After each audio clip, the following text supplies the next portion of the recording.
Hello students, मैं Sidhu sir आज अपने इस नए वीडियो में आपका स्वागत करता हूं।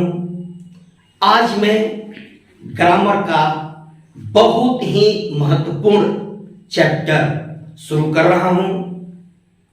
यह चैप्टर किसी भी परीक्षा के लिए, चाहे वह कॉम्पिटिटिव एग्जाम क्यों न हो, चाहे मैट्रिक का एग्जाम हो और चाहे 12वीं का एग्जाम हो, आर्ट्स के हो, साइंस के हो, कॉमर्स के हो, किसी भी संकाय के विद्यार्थियों के लिए वेरी वेरी इंपॉर्टेंट माना जाता है। मेरे विद्यार्थियों, इस चैप्टर का नाम है नरेशन। आज मैं बताऊंगा नरेशन के बारे में।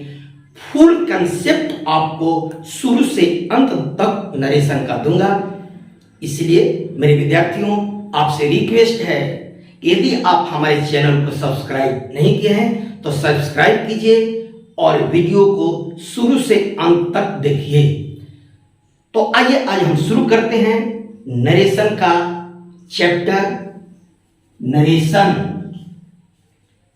नरेशन को हिंदी में कथन कहते हैं। यह ऐसा चैप्टर है, ऐसा ग्रामर का टॉपिक है कि आम लोग भी किसी विद्यार्थी से पूछ देते हैं कि नरेशन के बारे में कुछ जानते हो। मेरे विद्यार्थियों, 12वीं के एग्जाम हो या मैट्रिक के एग्जाम हो, आपके ऑब्जेक्टिव क्वेश्चंस में कम से कम 4-5 अंक के ये प्रश्न पूछे जाते हैं इस चैप्टर से, नरेशन के चैप्टर से।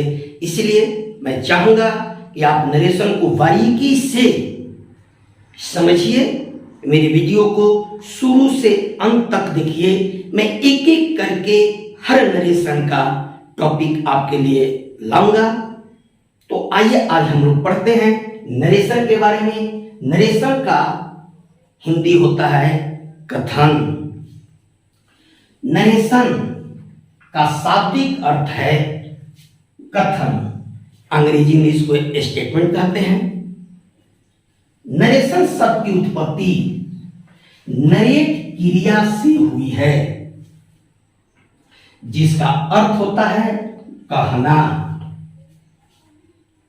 नरेशन नरेट क्रिया का नाउन रूप होता है, यानी नरेशन या नाउन है जो नरेट क्रिया से बना है। डेफिनेशन पे यदि हम विचार करते हैं तो बहुत खास इसका कोई परिभाषा नहीं है। बहुत ही सिंपल परिभाषा है, एक लाइन में परिभाषा है। इसको हम परिभाषित करते हैं, the statement of a speaker is called narration. वक्ता के कथन को जब वक्ता व्यक्त करता है, यही कथन होता है। हिंदी में वक्ता के द्वारा व्यक्त कथन यानी स्पीच को नरेशन कहते हैं। नरेशन के 2 प्रकार होते हैं।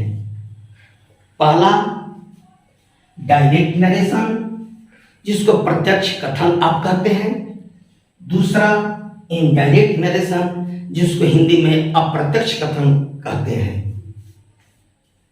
जब एक एक करके हम इसके परिभाषा को ध्यान देते हैं तो डायरेक्ट नरेशन का परिभाषा है, when the statement of a speaker is placed in same form he stated is called direct narration। Hindi में जब वक्ता के कथन को ज्यों का त्यों बिना कोई परिवर्तन किए प्रस्तुत किया जाता है, उसे प्रत्यक्ष कथन यानी डायरेक्ट नरेशन कहते हैं। यदि उदाहरण लेते हैं तो मैं आपको समझने के लिए 2 उदाहरण दिया हूं। जैसे हरी सेज, कॉमा है, फिर इन्वर्टेड कॉमा शुरू होता है। I am a student, inverted comma बंद हो जाता है।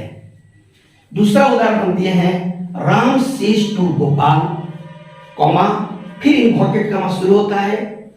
I am reading a book, inverted comma बंद हो जाता है।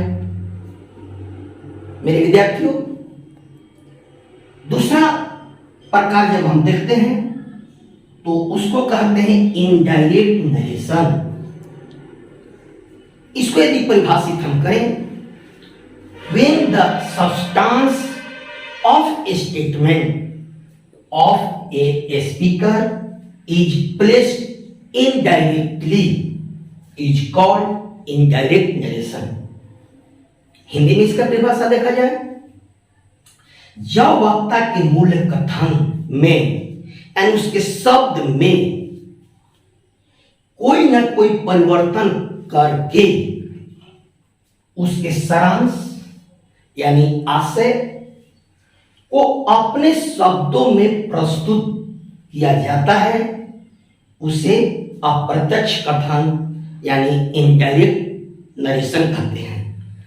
फिर से मैं दोहरा देता हूं परिभाषा को। इसी को तो समझना है कि डायरेक्ट नरेशन से इनडायरेक्ट नरेशन कैसे होते हैं। फिर से मैं हिंदी में इसको समझा रहा हूं। जब वक्ता के मूल कथन में कोई न कोई परिवर्तन कर उसके सारांश यानी सब्सटेंस को अपने शब्दों में प्रस्तुत किया जाता है, उसे अप्रत्यक्ष कथन यानी इनडायरेक्ट नरेशन कहते हैं। जो मैं डायरेक्ट नरेशन का उदाहरण दिया हूं, उसी वाक्य को मैं इनडायरेक्ट नरेशन में परिवर्तित कर रहा हूं। जैसे हरी सेज दैट से यहां कंजंक्शन से जुड़ रहा है। आगे मैं इसके बारे में बताऊंगा कि कैसे जुड़ता है। He is a student, indirect narration बन गया। इसमें मैंने यहां शब्द में परिवर्तन किया, टेंस में कोई परिवर्तन नहीं, इसलिए कि आर भी यानी रिपोर्टिंग वर्ब प्रेजेंट टेंस में है। दूसरा उदाहरण, Ram tells Gopal that he is reading a book. ये दोनों वाक्य इनडायरेक्ट में परिवर्तित हो गया।